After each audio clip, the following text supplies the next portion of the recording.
In this video, I would like to talk about the Resident Evil video game series. It's one of my favorite video games in terms of the series, and it has been around since the PlayStation 1. I remember the first one I got was Resident Evil, the Director's Cut. That was the first video game in the series that I played. And in it, you're introduced to Jill and Chris, and in that one, the setting was great. You're fighting zombies in an abandoned mansion, and then later on you find out there's a laboratory under the mansion, and that they were conducting experiments in terms of making biological organisms, and it's a virus that got out.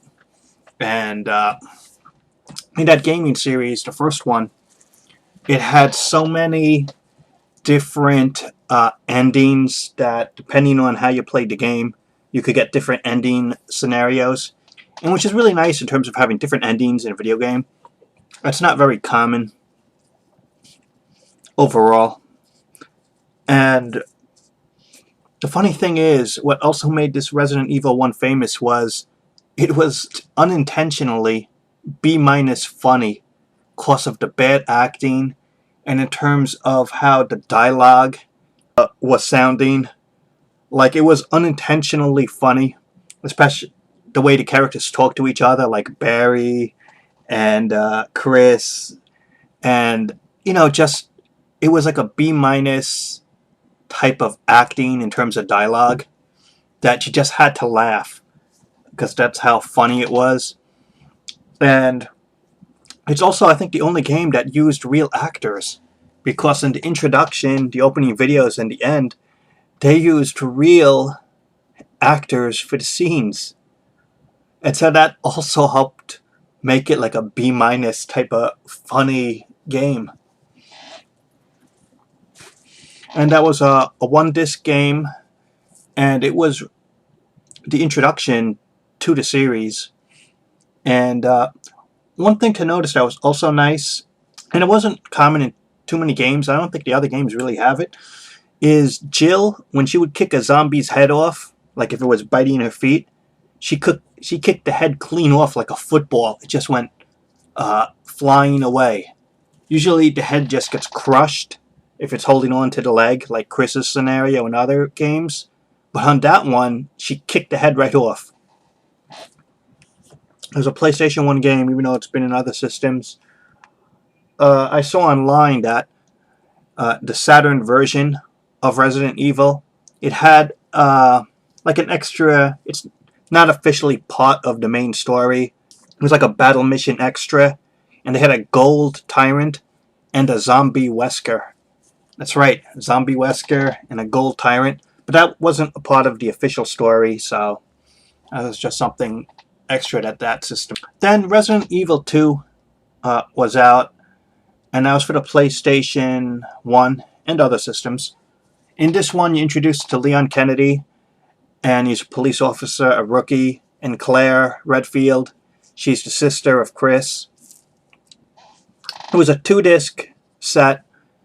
Even though you had to play the game twice in a row to really complete it, when you solved the game, you actually had to play it again to get the full ending, and it was like mostly the same scenarios.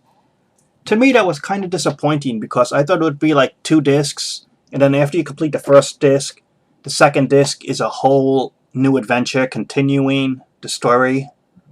And it really wasn't the case, because the second disc was mostly the same scenes and ideas as the first one.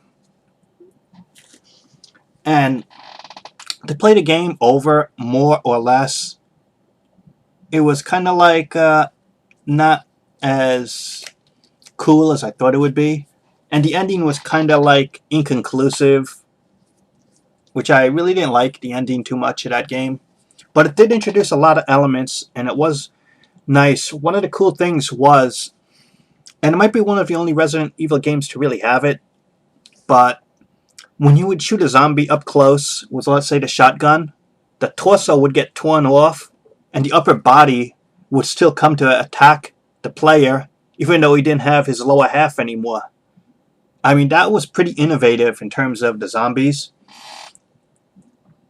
And you also had the introduction of a side mission at the end of the game of a character called Hunk who works for Umbrella and gets them a G-Virus sample.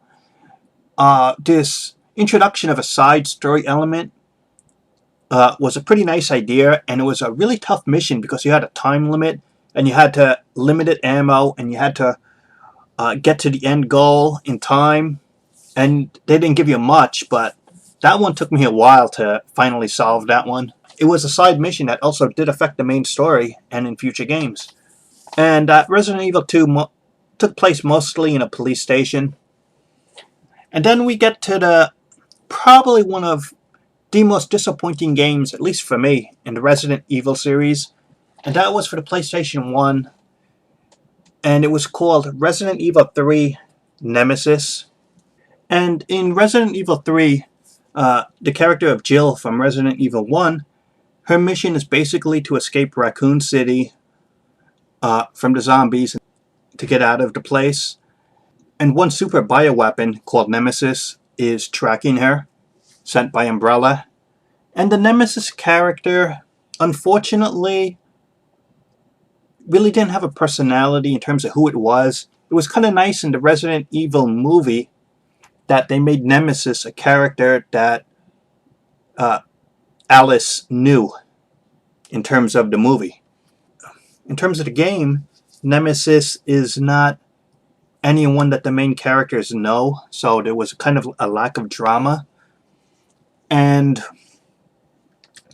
what really was disappointing was it really lacked a good story. It was just Jill trying to escape the city, and the government decides to nuke the whole entire city of Raccoon City. Not that it mattered anyway, because the zombie infection was still unstoppable and it wasn't contained. So it was kind of pointless to nuke the city. And Resident Evil 3, so that was kind of like an over-the-top type of story idea at the end. And, you know, it just lacked a good story, and that was the main disappointing thing in terms of that video game. But then we moved on to, even though it was not part of the series, such as 2, 3, 4, or 5, we have a game called Resident Evil Code Veronica. That was for the Dreamcast, where I played that one. And I think later on they made Code Veronica X, which is like an upgrade. That Code Veronica should really be called Resident Evil 3. At least to me and to other fans that I've seen. Because that one had a good story. It starred Claire Redfield.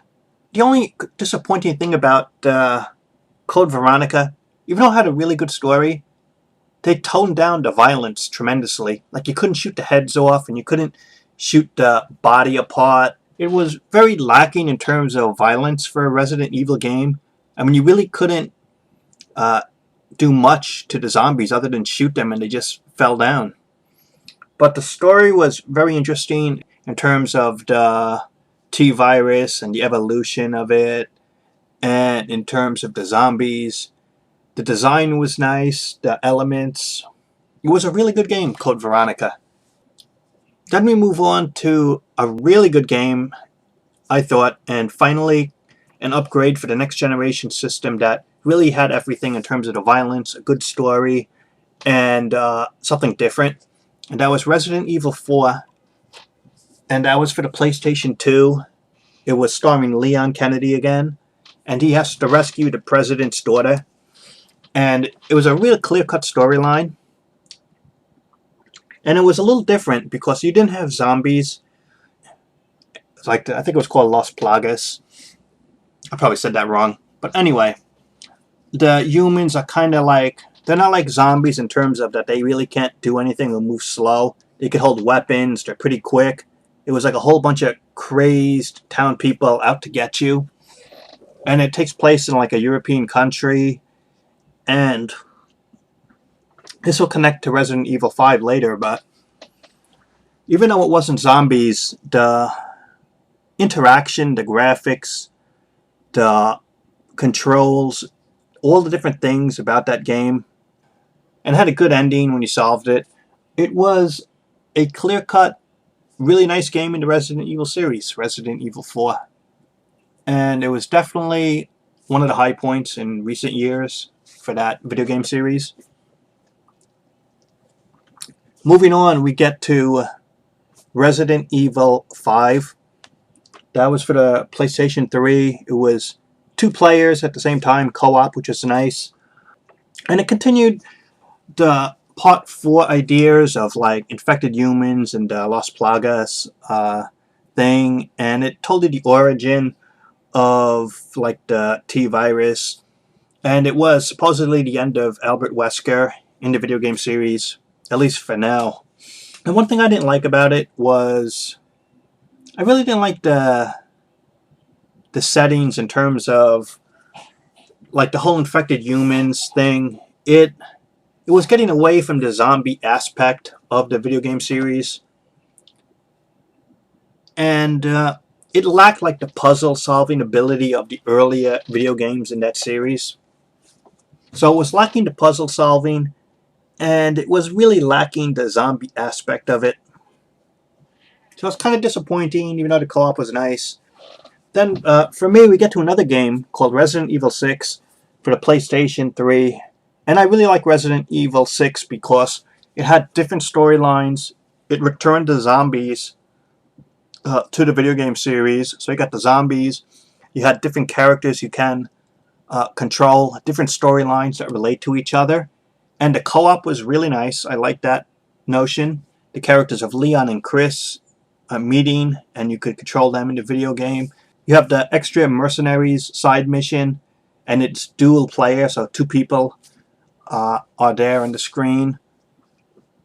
I like the co-op features, the story, and the different characters and storylines that they had in the series. I thought Resident Evil 6 was really good.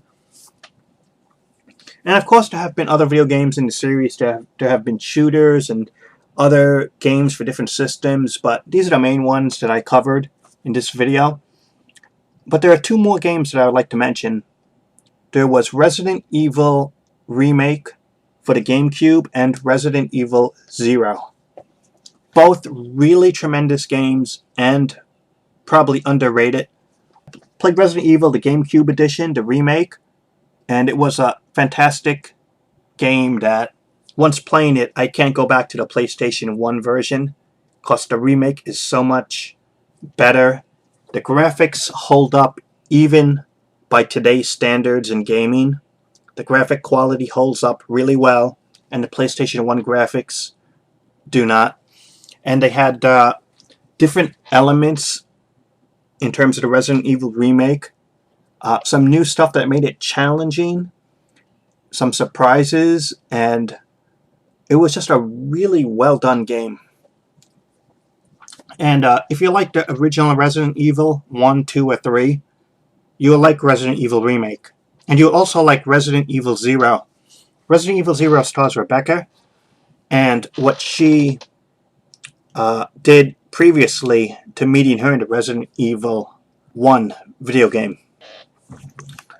And this game, Resident Evil 0, so far I think it's only for the GameCube. It has the Resident Evil Remake graphics and a cool story. It does relate to the main characters and the first video game. And it's one I think that is underestimated, but it is worth tracking down. So that's my thoughts on the Resident Evil stuff, the main games in the series. Let me know what you think. Comment, subscribe, and thanks for watching.